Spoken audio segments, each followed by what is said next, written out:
ആദ്യം തന്നെ ഞാൻ ഡയറക്ടറിനോടും പ്രൊഡ്യൂസറിനോടും ഒരു ഹൃദയത്തിൻ്റെ ഭാഷയിൽ നന്ദി പറഞ്ഞുകൊണ്ട് ഞാൻ തുടങ്ങുകയാണ്.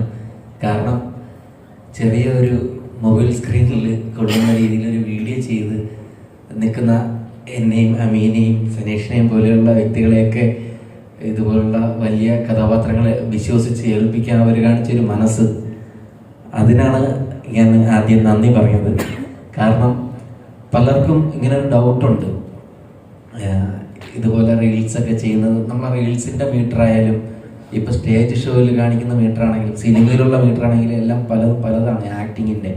അപ്പം റീൽസിൽ നമ്മൾ കുറച്ച് സ്പീഡായിട്ടായിരിക്കും സംസാരിക്കുന്നത്, അതായിരിക്കത്തില്ല സിനിമയിൽ വേണ്ടത്. പക്ഷേ നമുക്ക് നമ്മുടെ കപ്പാസിറ്റി മനസ്സിലാക്കി ഇപ്പോൾ ഒരു നല്ല ഡയറക്ടറാണെന്നുണ്ടെങ്കിൽ ചെയ്യിപ്പിച്ചെടുക്കാം, അപ്പോൾ ഓക്കെ ആണെങ്കിൽ ചെയ്യിപ്പിച്ചെടുക്കാം എന്നുള്ളൊരു വിശ്വാസത്തിൽ നമ്മളെ സിനിമയിൽ വിളിച്ച് കൊണ്ടുവന്ന് അഭിനയിപ്പിച്ച് നല്ലൊരു കഥാപാത്രം തന്നു നമ്മളത് അഭിനയിച്ച് കഴിഞ്ഞിട്ട് ഡബ് ചെയ്യുന്ന സമയത്ത് സ്ക്രീനിൽ കാണുമ്പോൾ നമുക്കൊരു സാറ്റിസ്ഫാക്ഷൻ വരുന്നുണ്ട്. അപ്പോൾ അത് തന്നെ ഒരു ആദ്യത്തെ ചവിട്ടുപടിയാണ്, വിജയം എന്നതിൻ്റെ ആദ്യത്തെ ചവിട്ടുപടിയായിട്ട് ഞാൻ കാണുന്നു. ഈ പടം 100% വിജയിക്കും. ഇതിപ്പോൾ നമ്മൾ അഭിനയിച്ചത് കൊണ്ടും നമ്മൾ പ്രവർത്തിച്ച ഒരു സിനിമ ആയതുകൊണ്ട് ഞാൻ പറയുന്നതല്ല. നമ്മളിപ്പോൾ ഞാൻ ഒരുവിധമുള്ള എല്ലാ സിനിമയും തിയേറ്ററിൽ പോയി കാണുന്ന ഒരു വ്യക്തിയാണ്. അപ്പോൾ എല്ലാ സിനിമയും വ്യക്തിപരമായിട്ട് കണ്ട് എൻ്റേതായ രീതിയിലുള്ളൊരു അഭിപ്രായം ഞാൻ പറയാറുമുണ്ട്. അപ്പോൾ ഈ സിനിമ എനിക്ക് 100% ഉറപ്പാണ് വിജയിക്കുക എന്നുള്ളത്.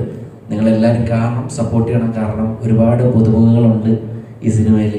അപ്പോൾ എല്ലാവരും സപ്പോർട്ട് ചെയ്താൽ മാത്രമേ നമ്മളെപ്പോലുള്ള കലാകാരന്മാർക്ക്